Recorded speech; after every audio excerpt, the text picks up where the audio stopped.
바나바가 사울을 찾으러 다소로 갔습니다. 혼자서 충분히 교회를 잘 이끌 수도 있었는데 그는 과감히 결단을 합니다. 보통의 사람들은 자신을 중심으로 생활하고 생각하며 살아갑니다. 일반적인 사람이었다면 바나바 역시 자기 중심적으로 생각하고 행동했을 겁니다. 그런데 결정적으로 바나바는 착한 사람이었죠. 그래서 그는 자신을 중심으로 생각하는 그런 경향성이 남들보다 좀 작았어요. 바나바는 상황에 맞게끔 생각하고 행동할 줄 알았습니다. 지금 바나바가 보건대 제일 중요하다고 생각하는 것은 안디옥 교회죠. 안디옥 교회의 성도들. 이 사람들에게 득이 되는 것이 무엇인가? 여기에만 초점을 둔 거죠. 이것이 바나바를 움직이게 하는 원동력이었습니다. 만일에 자신을 중심으로 생각했다면 절대로 사울이 안 가죠. 사울에게로. 어찌 보면 안디옥 교회가 바나바를 만나게 된 것도 축복이죠. 안디옥 교회 성도들 입장에서는 바나바를 만난 것은 그야말로 천운이었습니다. 주님의 은혜였습니다. 많은 사람들은 재능 있고 능력 있고 실력 있는 사람들을 원합니다. 자신이 또 그렇게 되길 기대합니다. 학교 생활하는 것도 능력 있는 사람, 실력 있는 사람을 키우기 위해서고 좋은 직장 취직할 수 있는 것도 능력이 있어야 들어갈 수 있는 거고 직장 생활에서 인정받을 수 있는 것도 능력이 있어야 그렇습니다. 심지어 교회에서도 능력 있는 사람, 힘 있는 사람, 실력 있는 사람을 키우기 위해서 교회 역시 노력하는 것도 마찬가지입니다. 능력 있고 힘 있는 것, 실력 있는 것, 이것은 어찌 보면 현대사회에서는 마치 진리처럼 느껴지고 사람들은 그렇게 소비합니다. 어느 학교에 가든지 실력 있는 사람, 능력 있는 사람을 키우려고 하죠. 저 교회 가면은 내가 좀 능력 있는 그리스도인이 될 것 같아. 저 교회, 멋진 교회, 훌륭한 교회, 큰 교회, 멋진 프로그램을 수료하게 되면은, 성경 공부하게 되면은, 제자 훈련하게 되면은, 내가 마치 능력 있는 그리스도인이 된 것처럼 생각을 합니다. 이제 얼마 안 있으면 수능 시험 시즌이 되죠. 어느 정도 규모 있는 교회라면은 대부분 교회들이 특별 기도회를 합니다. 수능 대비 100일 기도회. 저는 그걸 좀 불편하게 보는 사람 중에 한 사람입니다. 성향 자체가 조금 삐딱해서 그럴 수도 있는데 성경적인 관점에서 저게 진짜 올바른 일인가라는 질문을 하게 됩니다. 교회에서도 특별 기도를 하지만 절에서도 똑같이 수능맞이 기도회를 합니다. 그래서 수많은 사람들, 전국에서 저쪽 팔공산 가까이 찾아 들어가죠. 우리야 시험 잘 지게 해주세요. 라고. 교회에서 현수막 걸어놓고 특별 기도회를 하는 주된 포커스가 뭘까요? 왜 그 기도회를 할까요? 우리의 시험 잘 보게 해 주십시오. 절이나 교회나 내용이 똑같습니다. 그것이 저를 좀 불편하게 만듭니다. 특별 기도회라고 하는 것. 물론 한 개인의 인생에서 볼 때 수능 시험이라고 하는 것은 굉장히 중요합니다. 누구도 부인할 수는 없습니다. 그런데요, 반문해보지 않을 수 없는 것은 그 수능과 예수님과는 무슨 상관이? 수능과 예수님과 무슨 연관성이 있습니까? 무슨 관계가 있나요? 수능을 잘 치면 예수님을 더 잘 믿게 됩니까? 수능 시험을 잘 치게 되면은 신앙이 더 좋아집니까? 좋은 대학교를 들어가면은 저 사람이 예배를 드리고 신앙이 좋아지고 믿음이 성장하고 그래 되는 거예요? 아니죠. 하등의 연관성이 없습니다. 아무런 연관성이 없습니다. 지극히 개인의 관점에서 중요한 거죠.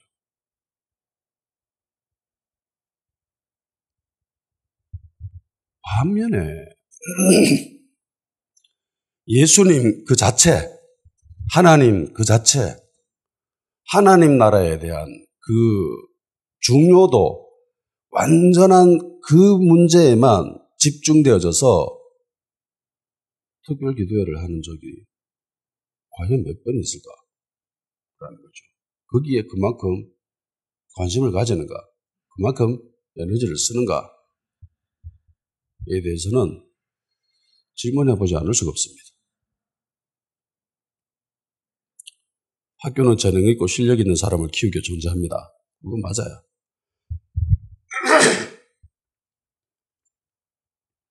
기업도 능력 있고 실력 있는 사람들이 인정받고 또 그런 사람을 키우려고 합니다. 잘 키운 인재 한 명이 한 기업을 먹여 살리고 그리고 한 나라를 먹여 살린다는 그런 말도 있습니다. 교회도 이런 물결에서 쉽사리 벗어나지는 못하는 것 같습니다. 그런데 인간에게 있어서 진짜 중요한 게 뭘까요? 능력일까요? 실력일까요? 아니면 인격일까요? 인품일까요? 성품일까요?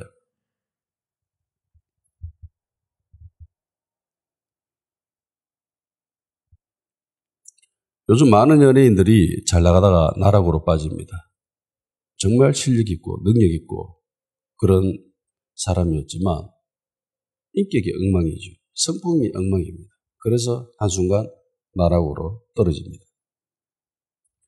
그래서 옛날에 그런 말이 있죠. 먼저 인간이 되라. 먼저 사람이 돼야 됩니다. 어느 국회의원 한 사람이 매스컴에 나와서 이런 말을 한 적이 있었습니다. 그거 듣고 되게 웃었는데 그 사람 말은 이래요. 대한민국이 좋은 나라가 되려면 지금보다 한층 업그레이드되고 성장하고 좀 사람이 살만한 나라가 되기 위해서는 한날 한시에 예수 믿는 서울대에 나온 모든 사람들을 묻어버리면 된다. 자기가 생겼을 때 자기도 서울대 출신이거든. 그런데 서울대 출신 사람들이 이 나라를 엉망진창 만들어 놓은 거야.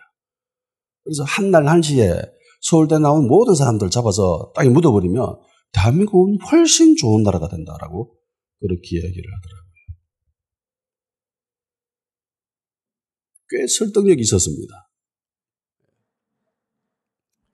예전에 EBS 다큐멘터리에 그런 프로그램이 있었습니다. 사람들을 수십 명 모아놓고 그룹을 지었습니다. 엘리트 그룹, 명문대 출신 사람들만 이렇게 그룹을 짓고 그리고 한 그룹은 정말 엘리트와 중간 이게 상중하 이렇게 수준을 그렇게 만들어 놓고 또 한 그룹은 하위 그룹만 이렇게 만들어 놓은 그렇게 실험을 했었거든요. 그래서 문제 해결 능력을 테스트를 해봤습니다. 보통 사람들은 문제 해결 능력 테스트를 할 때, 서울대 나온 사람들, 특별히 카이스트나 이쪽에 나오는 사람들, 소위 엘리트인 사람들이 문제 해결 능력이 뛰어나겠다라고 생각을 하지만은 사실은 정 달랐습니다. 엘리트 그룹이 제일 못해요. 얘들은 똑똑하기만 하지 실천력이나 결단력이나 이런 부분에서 좀 취약한 부분들을 보였습니다. 그래서 적당하게 섞여 있는 것이 가장 문제 해결을 잘 나타내주는 그룹이다라는 것을 본 적이 있어요. 그러니까 사람들은 저마다 다 능력 있고 실력 있고 자기가 엘리트가 되기를 원하는데 세상이 그렇게 되면은 세상은 더 나빠집니다. 엘리트만 이 나라를 이끌어 가게 되면은요, 나라는 더 비참해집니다.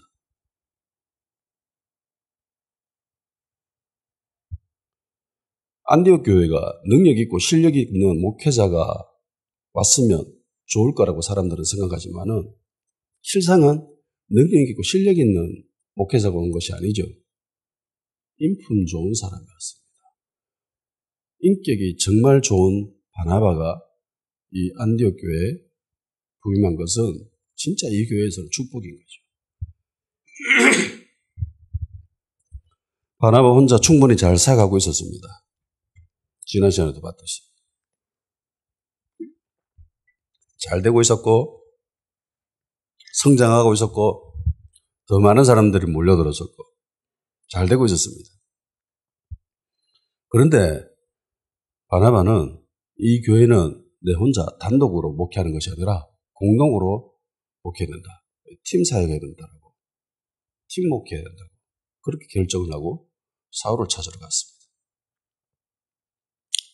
예전에 주변에 팀 목회하던 목사들, 교회들 있었습니다. 대부분 교회들은 짜갈라졌어요. 팀 목회하던 그 교회들은 다 결국은 실패했습니다. 그분들이 팀 목회하게 된 결정적인 이유는 서로의 재능이 달랐기 때문입니다.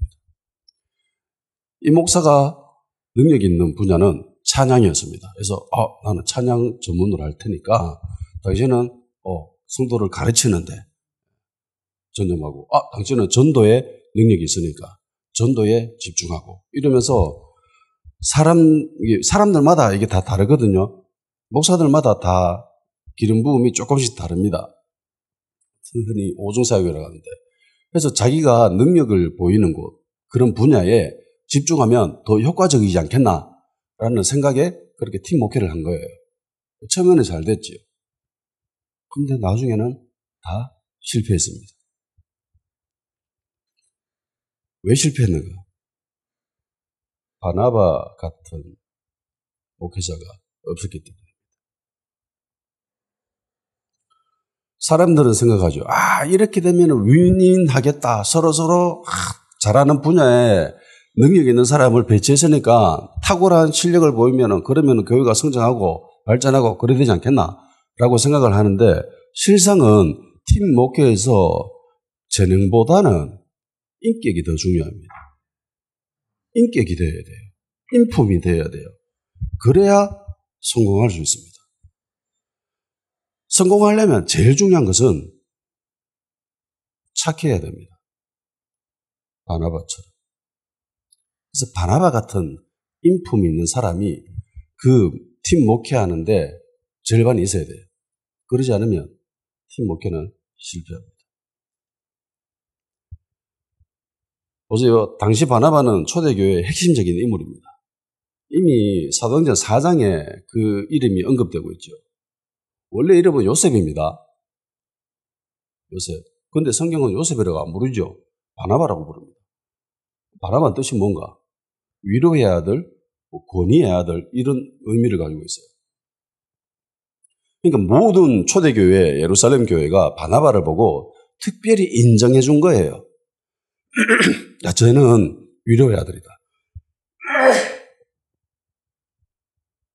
권위의 아들이다. 그러면서. 그래서 사람들이 요셉이라 이름 부르지 않고 바나바라고 불렀습니다. 그만큼 이 바나바는 초대 예루살렘 교회의 핵심적인 인물입니다. 그리고 자기가 가지고 있는 밭을 다 팔아가지고 헌금을 하죠. 사람들이 다 그것을 봅니다. 이 사람의 이런 행위가 초대교회 성도들에게 굉장한 자극을 줍니다. 엄청난 충격을 줘요. 본이 됩니다. 그래서 아나니와 삽비라는 바나바의 모습을 보고 따라하죠. 저래 되면 나도 교회에서 지위가 올라가지 않겠나. 사람들이 인정해 주지 않겠나. 그런 마음에서 그렇게 하죠. 실상은 좀 속이고 훔쳐두고 이렇게 해서 결국은 성령을 속였다고 베드로한테 들켜가지고 죽임당하죠. 그만큼 바나바는 핵심적인 인물입니다. 그에 비해서 사울은요, 나름 변방에서는 조금 이름 떨쳤지요. 다메섹에서는 어느 정도 사람들이 인정해 줬습니다. 그렇지만 초대교회의 핵심인, 중심인 예루살렘에서는 사울은 더 보잡입니다. 누군데? 우리를 잡아 죽이려고 했던 사람 아니가. 이러면서 이 사람의 회심도 받아들이려고 하지 않았죠. 바나바가 중재해가지고 겨우 설득되어졌지만 그럼에도 불구하고 사울은 초대교회에서 그렇게 중요한 인물은 아닙니다. 결국은 언쟁이 너무 심해가지고 원래 예수 믿고 막 설치면 사람들마다 계속 부딪히거든요. 예수 믿고 교회 가지고 막 앞뒤 분간 못하고 막 일한다고 설치면은 교회 기존 사람들과 부딪히게 됩니다. 그래서 도저히 이 예전에 유대교 믿던 사람들과 언쟁이 너무 심각해지고 불편해지고 일이 문제가 많아지니까 결국은 고향으로 돌려보내죠. 사람들이. 이러다가 죽겠다. 그래서 돌려보냅니다. 그래서 바나바와 사울은 체급 차이가 너무 심합니다. 그럼에도 불구하고 바나바는 사울을 자신과 동급의 위치로 올려주죠. 이게 정말 멋진 일이에요. 이게 진짜 바나바가 착한 결정적인 이유입니다. 가서 야 우리 공동을 하자. 팀 목회하자. 공동 목회하자. 이렇게 제안합니다. 그리고 사울은 그 제안을 받아들이죠. 안디옥 교회는 기독교 역사에서 매우 중요한 교회입니다. 이 교회가 얼마나 유명하고 대단한 교회였는지 지금도 안디옥 교회라고 하는 교회는 어렵지 않게 찾을 수 있습니다. 이 목사님들이 교회를 세우면서 안디옥 교회처럼 되고 싶다라는 그런 의미에서 이름을 안디옥 교회라고 세우는. 그만큼 안디옥 교회는 당시뿐만이 아니라 후대에까지 지금까지 어마어마한 영향력을 미치고 있는 그런 교회입니다. 이런 교회의 기초를 다지는 일에 바나바가 결정적인 역할을 합니다. 나중에 이 안디옥 교회는 모든 선교를 담당하는 선교 센터가 되죠. 열방 선교 센터가 됩니다. 이 교회를 중심으로 선교가 돌아가죠. 이렇게 되려면은 이 안디옥 교회가 얼마만큼 질이 높고 수준도 높고 사람들이 그래야 되겠습니까? 엄청난 대단한 믿음과 신앙의 모습을 보여줘야 그 일들을 충분히 감당할 수 있는 거예요. 지금도 적지 않은 교회가 선교 중심 교회라고 그렇게 외치면서 하지만은 얼마 안 가서 다 힘들어합니다. 성도들이 처음에는 동조하다가 나중에는 조금 불편해하죠. 목사님 너무 선교에만 이렇게 집중하는 거 아닙니까? 우리도 좀 챙겨야 되는 거 아니에요? 이러면서 교회도 좀 챙겨야 되지 않겠나요? 교회 지금 건물이 좀 거시기 한데요. 리모델링 해야 될 것 같아요. 그 재정으로 우리한테 좀 돌려주십시오. 식당 자리가 너무 좁아요. 이러면서 사람들이 이것저것 불편한 것들을 제시하기 시작하죠. 그러면서 교회는 그래 그런 것도 같기도 합니다. 이러면서 교회를 돌보기 시작하면서 상대적으로 선교에서는 그만큼 관심이 줄어듭니다. 적지 않게, 쉽지 않게, 어렵지 않게 찾아볼 수 있는 이야기예요. 그런데 안디옥 교회는 이름이 붙어있는 교회에서 나오는 이 순간까지 끝까지 안디옥 교회는 선교 중심 교회로 열방 선교 센터로 그렇게 자리를 지키고 있습니다. 이렇게 된 데는 바나바가 결정적인 역할을 하죠. 결정적인 역할을 했습니다. 왜? 바나바와 사울 이 두 사람이 기초를 다졌기 때문에. 그리고 이렇게 된 거는 바나바가 착해서 그랬습니다. 모세는 가나안 땅으로 이스라엘 백성들을 인도하라는 하나님의 사명을 받게 되죠. 본인도 알았습니다. 저 어렸을 적에. 그리고 성경은 모세 역시 성품이 매우 뛰어난 사람, 온유함이 세상에서 제일 뛰어난 사람이다라고 이야기를 합니다. 그런데 모세가 처음부터 이런 사람이었습니까? 모세가 처음부터 온유한 사람이었어요? 이집트 왕자로 있을 때 모세를 한번 생각해 보십시오. 어떻게 하다가 광야로 쫓겨나갔죠? 사람을 죽여서. 사람을 죽인 사람이 온유한 사람이 될 수 있습니까? 절대로 안 됩니다. 그러면 그 사람을 왜 죽였을까요? 자기의 목적을 위해서. 저 사람을 쳐 죽이면 이스라엘 사람들이 자기를 인정해주고 그래서 그 인정받고 저들을 이끌어갈 수 있겠다라고 한 자신의 계획 때문입니다. 그러니까 자기가 목표하고 생각하고 계획한 바에 따라서 아주 냉철하게 움직일 수 있는 그런 사람이에요.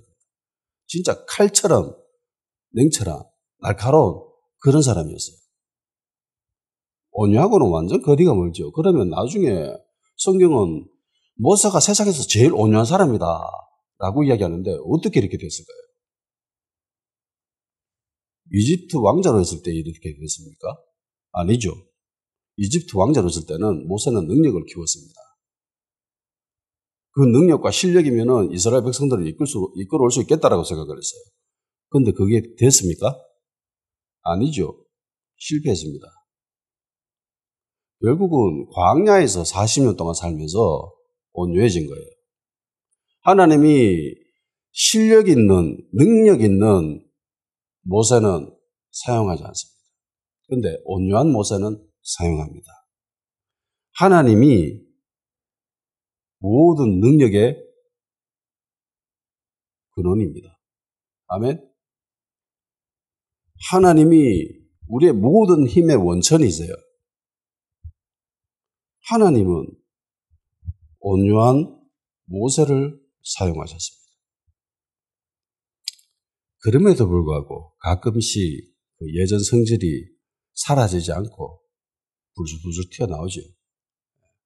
그래서 결국은 가나안 땅에 못 들어가게 되지만 성경에서 한 시대의 변환기에 있을 때 그것을 이끌어가는 인물들은 대체로 능력 있고 실력 있는 사람이 아닙니다. 인품 좋은 사람이었습니다.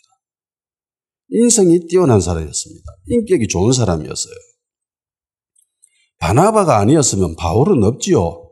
바울이 없으면 안디옥 교회도 선교센터로 세워지지 않습니다.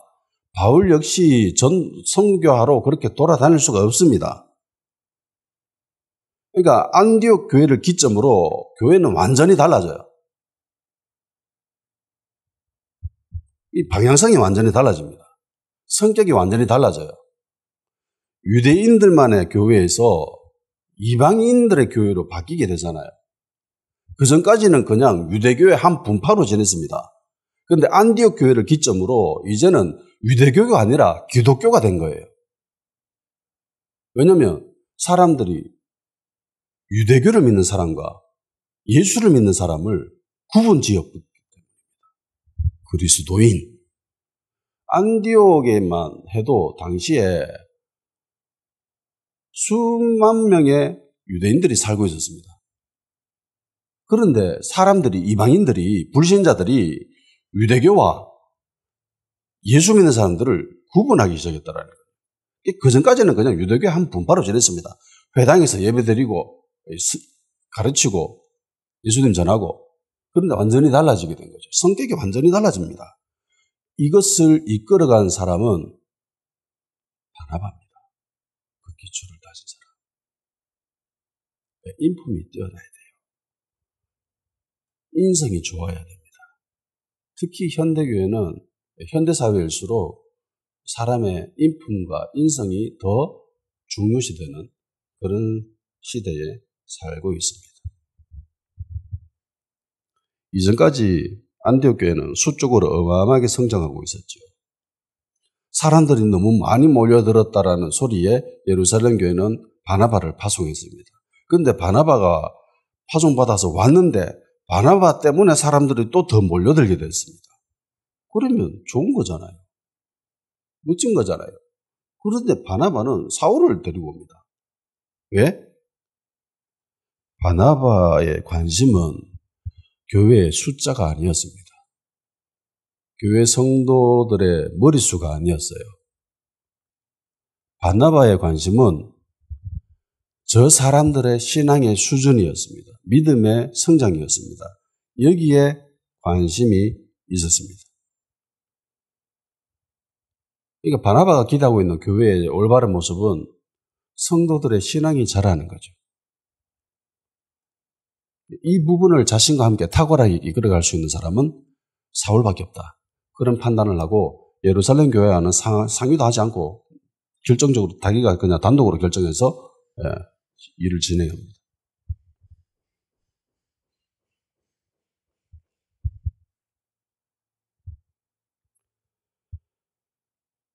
두 사람은 안디옥에서 1년 동안 성도들을 가르쳤어요. 무엇을 가르쳤을까요? 어떤 사람은 성경을 가르쳤습니다라고 이야기하기도 한다마는 실제로는 성경을 가르친 것만은 아닙니다. 오히려 성경을 가르친 것은 그 분량이 훨씬 더 적어요. 왜냐하면 이때까지의 성경은 구약 성경입니다. 이 당시만 해도 글로 적혀 있는 신약 성경은 하나도 없었어요. 우리가 알고 있는 이 대부분의 신약 성경들은 대부분 제자들이 인생 끝 무렵에 적혀진 것들입니다. 바울은 이제 출발했기 때문에 바울 서신전 하나도 없죠. 그러니까 신약 성경이라는 것 자체가 존재하지 않는 그런 시대입니다. 그러니까 바나바와 바울이 가르친 것은 예수님입니다. 예수님에 대해서 사람들에게 가르친 거예요. 예수님이 누구이신지, 예수님이 어떤 일들을 하셨는지, 예수님으로 말미암아 우리는 어떤 존재가 되었는지 이런 것들을 가르친 거죠. 그 근거로 성경을 인용하고 성경을 참고하고 성경과 함께 공부하기도 했겠죠. 그렇지만 주된 가르침은 예수님입니다. 예수님이 누구이신가? 예수님이 어떤 분이신가? 예수님이 어떤 일을 하셨는가? 그 예수님으로 통해서 나는 어떤 존재로 변화되었는가? 이런 것들을 가르친 거죠.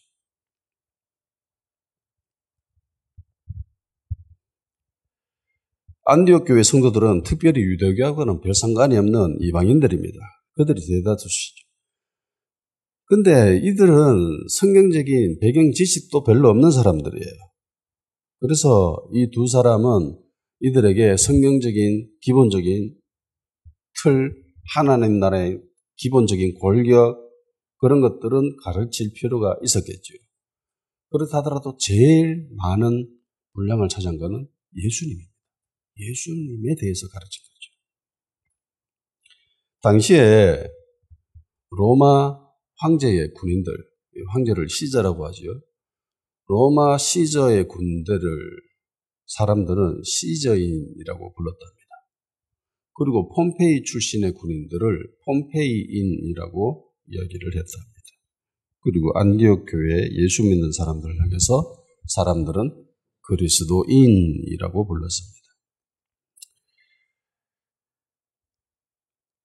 당시만 하더라도 기독교는 그냥 유대교의 한 분파였어요. 유대교에도 여러 분파들이 있었거든요. 그 분파 중에 한 분파다라고 생각을 하였습니다. 근데 이제 더 이상 기독교는 유대교와 합쳐지지 않는, 갈라지는 시점에 온 거죠. 처음으로 유대교와 기독교가 분리되는 문이 열린 겁니다. 안디옥에 있는 이방인들이 유대교를 믿는 사람과 예수님을 믿는 사람을 다르게 인식하기 시작했다는 겁니다. 이게 굉장히 큰 사건이에요. 그들 눈에는 다르게 보였습니다. 안디옥 교회 성도들이 그리스도인이라고 불리게 된 이유가 뭘까요? 왜 안디옥 교회에 있는 이방인들이 예수 믿는 사람을 향해서 쟤는 그리스도인이잖아 라고 했을까요?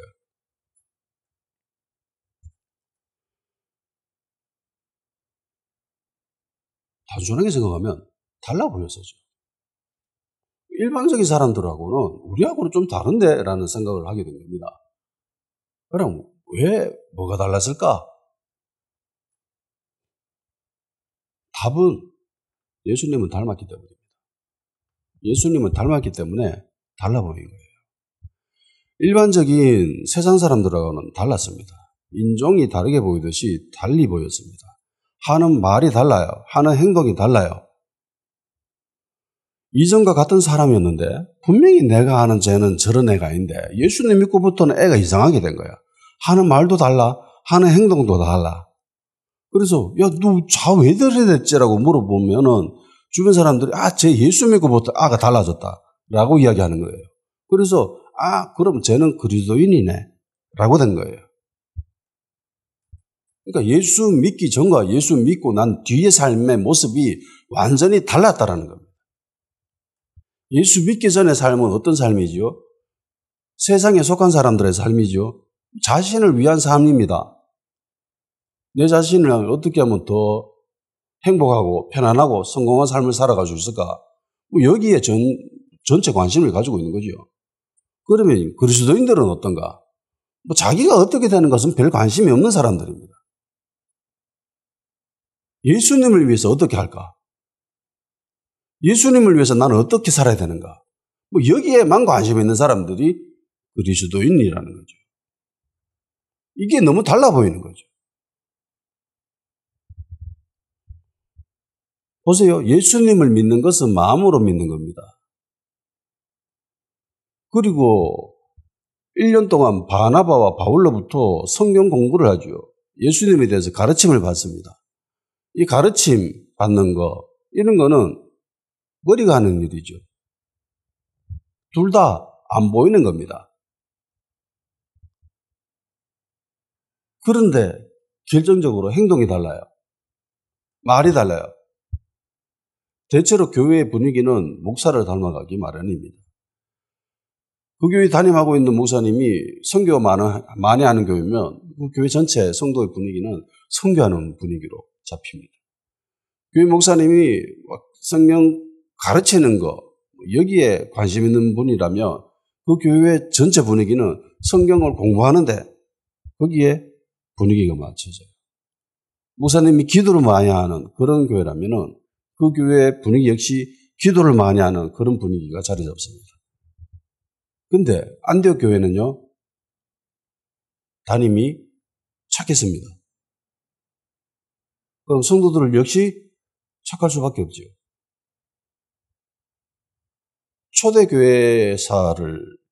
초대교회사의 그 기록들을 보면은 정말로 초대교회 그리스도인들이 엄청나게 착했다는 걸 볼 수 있습니다.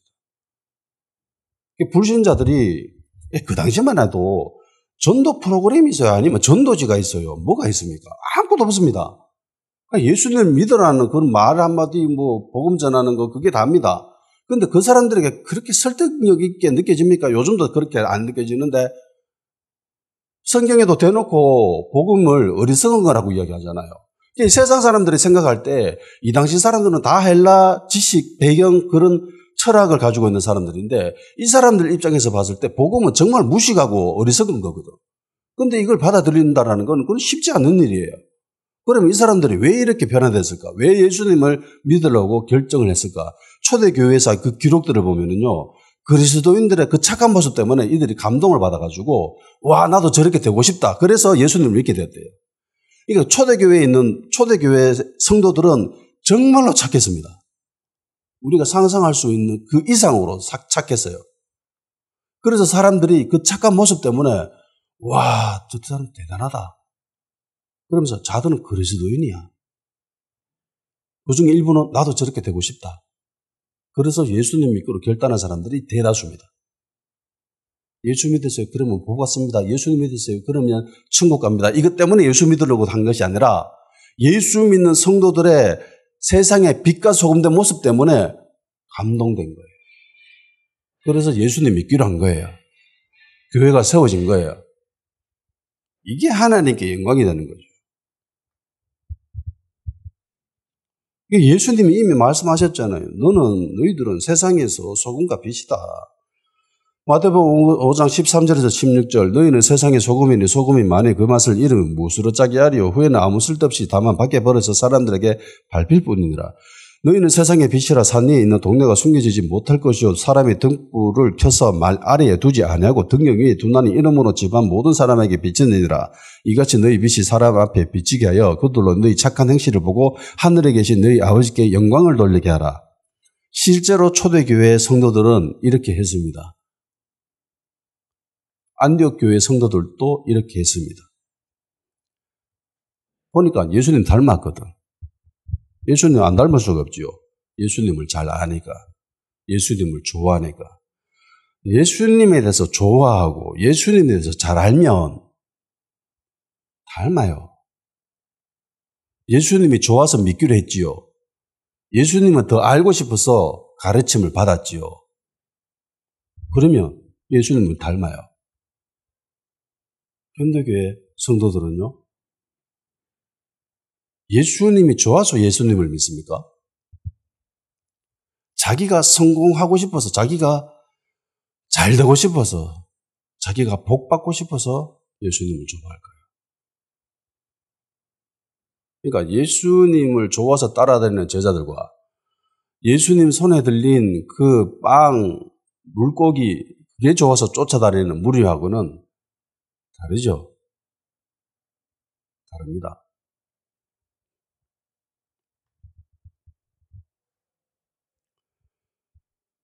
얼마 전 오래전 친구를 만나서 대화를 했는데, 자기가 예전 교회에 있었던 사역자, 지금은 담임하고 있는 목사님을 찾아서 이런저런 이야기를 했다는데, 뭐 우리는 전혀 타격이 없죠. 성도가 없으니까. 가족이 있고, 성도 한 명 있고 이러니까.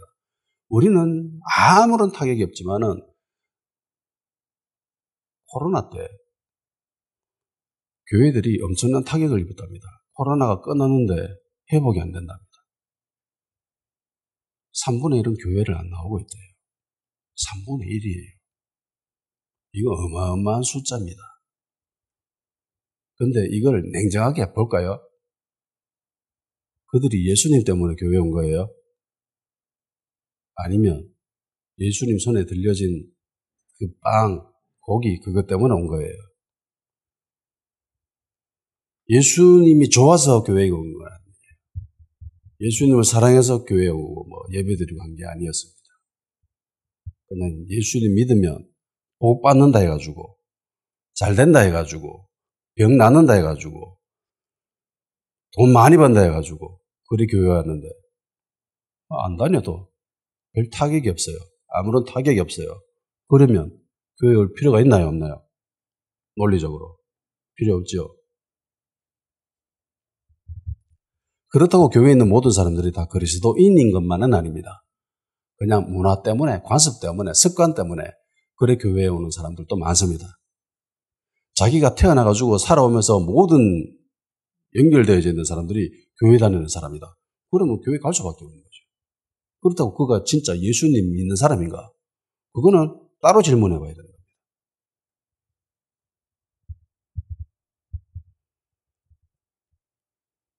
오늘날 현대교회 모습을 보면 참으로 참담하게 그지없습니다. 이때는 불신자들이 예수 믿는 사람들을 향해서 야, 저 그리스도인들이다 라고 이야기를 했습니다. 그런데 현대는 어떻지요? 나는 그리스도인이라 라고 그렇게 이야기합니다. 이방인들이, 불신자들이 나를 향해서 그리스도인이라고 그렇게 이야기하지 않아요. 겉으로 봤을 때는 전혀 차이점이 없습니다. 나중에 나 교회 다녀, 나 예수 믿는 사람이야, 나 그리스도인이라고 하면 네 교회 다니는 사람이었어? 네 예수 믿나? 그렇게 의아해하는 사람들이 있을 정도죠. 그렇다라는 것은 겉모습이 똑같다라는 겁니다. 나와 너는 겉모습이 아주 똑같아. 삶의 방식이 아주 똑같아. 삶의 방식이 아주 똑같다라는 것은 삶의 가치관이 변하지 않았다는 겁니다. 예수는 믿는다고 하지만은 자신을 위해 살고 있어요. 그러니까 삶의 태도가, 삶의 모습이 바뀌지 않는 거죠. 만일에 예수님 믿고 내가 아니라 예수님을 위해서 산다고 하면은 삶의 모습이, 삶의 태도가 달라야 정상입니다. 그게 그리스도인이에요. 이게 다르지 않으면 그는 그리스도인이라고 할 수 없습니다. 그는 그냥 교회 다니는 사람이에요. 교회 출석하는 사람입니다. 바나바는 교회 출석하는 사람을 만들고 싶지 않았어요. 그리스도인을 만들고 싶었습니다. 예수님 닮고 싶은 사람을 만들고 싶었어요. 그래서 단독 목회하지 않고 사울을 데리고 온 거예요. 얼마나 착한 모습이고 얼마나 멋진 모습이고 얼마나 위대한 모습입니까? 현대교회 목사들에게서 이런 모습을 찾아볼 수 있나요? 아니요. 숫자 늘리는 데만 관심이 있습니다. 비참한 현실이에요, 이거는. 우리는 우리 스스로가 그리스도인이라고 그렇게 외치고 다니는데 정작 예수님을 닮은 모습은 별로 없습니다. 인도의 독립 영웅이죠. 간디. 간디, 영국에서 유학한 사람입니다. 그래서 영국에 유학한 그런 식민지 시대 인도인들 중에서는 예수님 믿는 사람들이 꽤 많았습니다.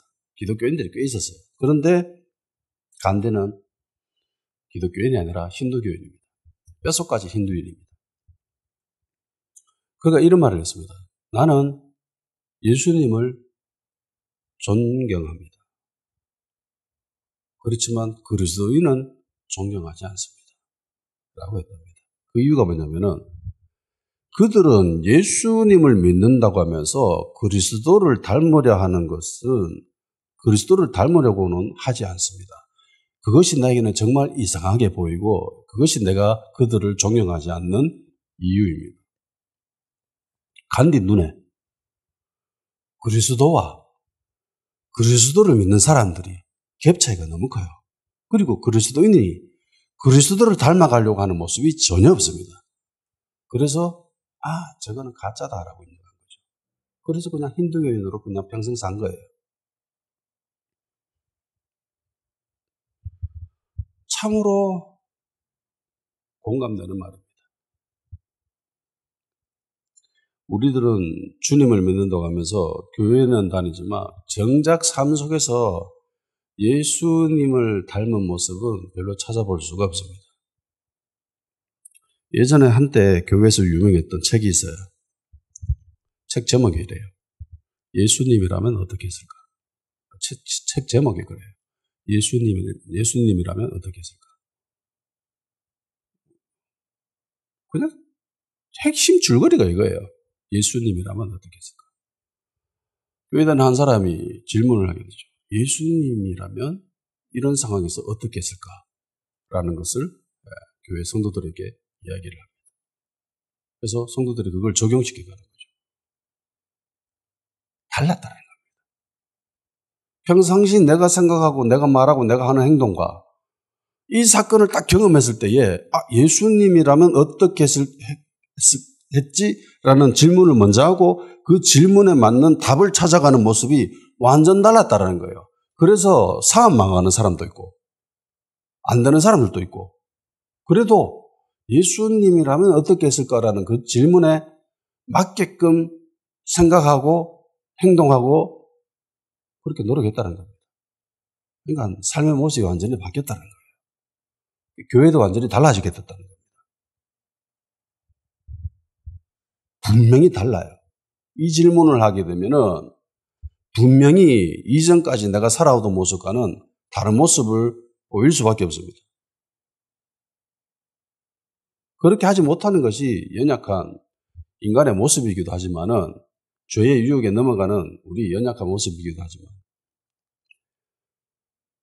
바나바와 바울은 예수님과 성경에 대해서 하나님 나라에 대해서 기초적인 지식도 없던 그 이방인이었던 안디옥 교회 성도들에게 가르쳤습니다. 사람들은 생각합니다. 질 좋은 교육, 훌륭한 교육, 좋은 프로그램 돌리면 사람들이 변화될 거다라고 생각을 합니다. 근데 과연 그럴까요?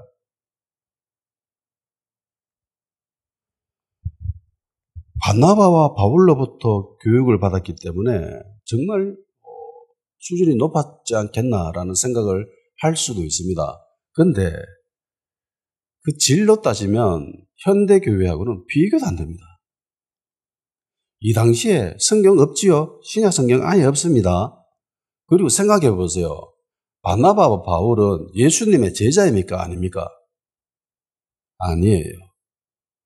예수님 일거수일투족 모든 것들을 다 알고 있었던 것은 예수님의 제자들입니다. 12제자들. 그런데 이 둘은 여기 포함이 안 되지요?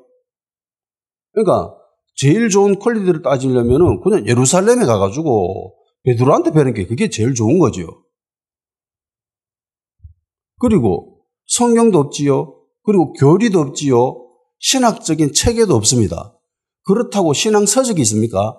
믿음의 선배들이 있습니까? 아무것도 없습니다. 바나바가 알고 있던 예수님, 제자들로부터 주워 들었던 것들, 그리고 바울이 예수님의 직접적인 계시로 알게 된 것들, 뭐 이런 것들이 그냥 전부예요. 그렇다고 그런 것들이 오늘날 전해지지 않았나? 아니요. 다 적혀 있습니다. 성경에. 오히려 이 당시가 훨씬 더 부족합니다. 그럼에도 불구하고 안디옥 교회 성도들은 살아있는 신앙인이었어요. 삶의 모습이 닮았습니다. 달랐어요. 예수님을 닮았습니다. 결국은 그런 질 좋은 교육이 변화시키는 게 아니에요. 일부 개척교회 다니는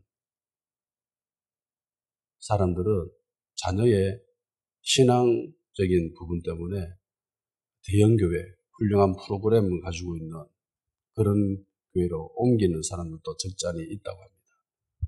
개척교회 목사님의 어려움을 이야기하면서 그런 것들도 이야기하시던데 그런다고 바뀌어요? 안 바뀝니다. 그 교회 다니는 그 성도들의 모습을 보면 알죠. 그들이 바뀝니까? 그들이 바뀌었으면 대한민국의 현재 지금 모습이 달라져야 됩니다. 서울에 있는 저 큰 유명한 교회의 성도들의 모습이 달랐으면, 예수님을 닮았으면 서울이 달랐을 거고요. 서울이 달랐으면 대한민국의 모습이 달라야 정상입니다. 예수 믿는 사람들이 정치, 경제 분야에 얼마나 많이 있습니까? 연예계에도. 그런데 똑같죠. 일부 사람들이 정말 예수님 닮은 사람들이 있습니다. 삶의 모습이 다른 사람들이 있습니다. 그렇지만 극히 일부분입니다.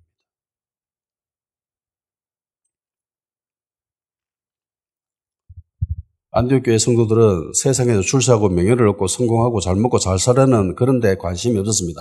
내 중심이 아니었기 때문에. 예수님 중심이었기 때문에 예수님을 위해서 살고 예수님을 전하려고 하고 예수님의 영광을 위해서 예수님을 닮으려고 몸부림친 거예요. 현대교회 성도들은 내가 스스로 내가 그리스도인이라고 말하지 않으면 전혀 알 수가 없습니다. 그 모습이 똑같기 때문에.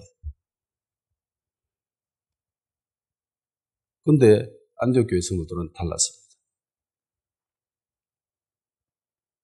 예전에 교회에서 성도들에게 질문을 해봤습니다. 설문조사를 해봤습니다.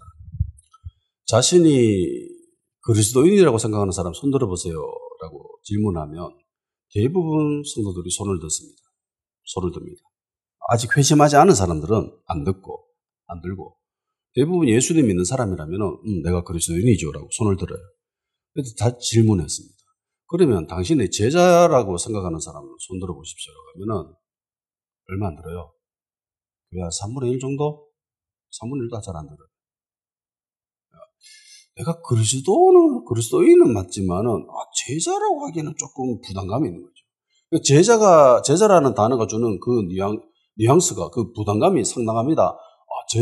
예수님 12제자, 예수님을 위해서 온전히 살아야 되고, 나를 위해서는 살면 안 될 것 같고, 제자라고 하면 왠지 막 헌신해야 되고, 뭐 교회에 전념해야 될 것 같고, 잘하면 예수님 부르면 뭐 선교도 가야 되고, 막 그런 걸로 생각하는 사람들이 있는 거죠. 그래서 성도들에게 그리스도인과 제자라는 것은 구분을 짓습니다. 그리스도인은 예수님을 믿으면 다 그리스도인이라는 생각을 가지고, 제자라고 하는 것은 그 그리스도인들 중에 극히 하나님에 대해서 열심히 사람들, 주님에 대해서 열정적인 사람들, 헌신적인 사람들, 그런 사람들만이 제자가 아닌가라는 생각을 하는 거죠. 그런데 성경을 보세요. 제자들이 그리스도인이 된 거예요. 제자들이. 그리스도인과 제자는 같은 단어입니다. 같은 단어. 26절 만남에 안디옥에 데리고 와서 둘이 교회에 1년간 모여있어 큰 무리를 가르쳤고 제자들이 안디옥에서 비로소 그리스도인이라 일컬음을 받게 되었더라. 1년을 가르치니까 제자가 됩니다. 그리고 이 제자들이 그리스도인이 된 거예요.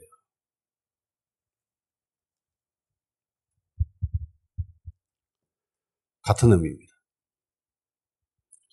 안디옥 교회는 이런 그리스도인이 주축이 되어서 사도들의 선교 사역을 감당하는 선교 센터가 됩니다. 안디옥 교회에서 불려진 성도들, 즉 이 그리스도인들은 이후 모든 예수님을 믿는 사람들의 호칭이 됩니다. 대단한 사건인 거죠. 엄청난 사건입니다. 위대한 사건이에요.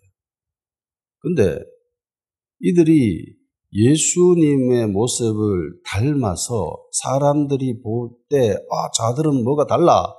왜 저러지? 라는 의아심을 품게 되고 그 이유를 발견하니까 예수라는 존재 때문에 쟤들이 저렇게 말하고 행동하네? 그러면 쟤들을 그리스도인이라 불러야 되겠다. 라고 하는 데까지 걸린 시간은 불과 1년입니다. 1년 만에 변화된 거예요. 어떤 사람들은 이야기합니다. 사람 안 바뀌어. 사람 바꿔서 쓰는 거 아니야. 라고 이야기하는 사람들이 있습니다. 주님은 불가능이 없습니다. 우리 하나님은 능치 못하실 일이 없습니다. 아멘? 가능합니다. 어떤 목사님이 그런 소리 하죠. 신앙에 지름길이 있다. 지름길이 있습니다. 분명히 있습니다. 1년 만에 완전한 불신자에서 성경적인 배경 지식도 없어요. 예수님에 대해서 어떤 존재라는 그런 인식조차도 아무것도 없는 그런 사람들이 불과 1년 만에 예수님 믿고 가르침 받아가 변화가 됐어요. 이래 될 수 있어요. 비결은 두 가지밖에 없습니다. 첫 번째, 예수님을 믿었습니다. 확실한 회심. 이걸로 부족하지요? 배워야 됩니다. 가르침을 받았지요? 그러니까 달라집니다. 가르침을 받는다는 거는요, 가치관이 달라졌다는 겁니다. 세계관이 달라졌다는 거예요. 세상을 바라보는 눈이 달라졌다는 겁니다. 이게 바뀌어져야 돼요. 그리스도인이 가르침 결과 어떻게 돼야 되느냐? 성경적인 지식이 많아지는 것이 아닙니다. 신학적인 깊이가 깊어지는 게 아니에요. 성경의 많은 구절들을 암송하는 게 아닙니다. 가치관이 달라져야 되는 거예요. 가치관. 세상을 바라보는 눈. 세상을 어떻게 바라보고 어떻게 해석할 것인가. 그 생각이 달라져야 되는데 이 가치관이 바뀌어진 그리스도인들이 현대교회 성도들에게는 별로 없어요. 진짜 가까이서 직접 대면해서 이야기해 보면은 가치관이 달라진 그리스도인들이 정말 적어요. 이거는 예수님을 믿은 거지 예수님으로부터 가르침 받은 것은 없기 때문인 그렇습니다. 그냥 믿고 복받고 천국 가고 그걸로 끝. 그래서 바나바처럼 목회해야 돼요. 목사들이 가르쳐야 돼. 성경을 가르치고 예수님을 가르치고 성경적인 가치관 이런 것들을 가르쳐야 됩니다. 그런데 이거는 관심이 없어. 그냥 교회 숫자 늘어나는 거. 사람들 많아지는 거. 교회를 건축하고 이런 데에 관심이 있는 거예요. 그래서 겉모습이 똑같은 거예요. 1년 만에 놀랍도록 완전한 변화가 일어나는데 왜 우리는 수십 년을 교회 다니고 예배를 드리고 성경을 보는데 신학도 알고 교리도 알고 신앙 서적도 많이 읽고 믿음의 조상들 선배들이 해놓은 위대한 업적들에 대해서도 많이 알고 있는데 왜 변하지 않을까?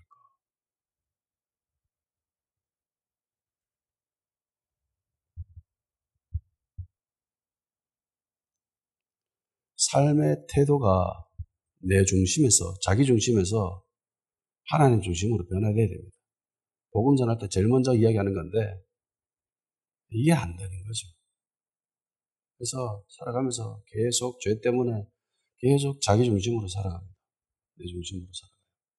우리가 하는 말과 우리가 하는 행동들 보세요. 대부분 내 중심에서 생각이 나는 거죠. 난 이렇게 했는데 왜 너는 이렇게 안 하는데? 이 말로 인해 가지고 얼마나 많은 다툼과 불편한 관계가 일어납니까? 다툼이 생기고 싸움이 일어나고 싸우고 다 자기 중심으로 생각해서 그런 거죠. 사람은요, 좋아하는 사람을 닮아가기 마련입니다. 우리가 예수님을 닮지 않았다는 건 안타깝게도 우리가 예수님을 그만큼 좋아하지 않다라는 반증입니다.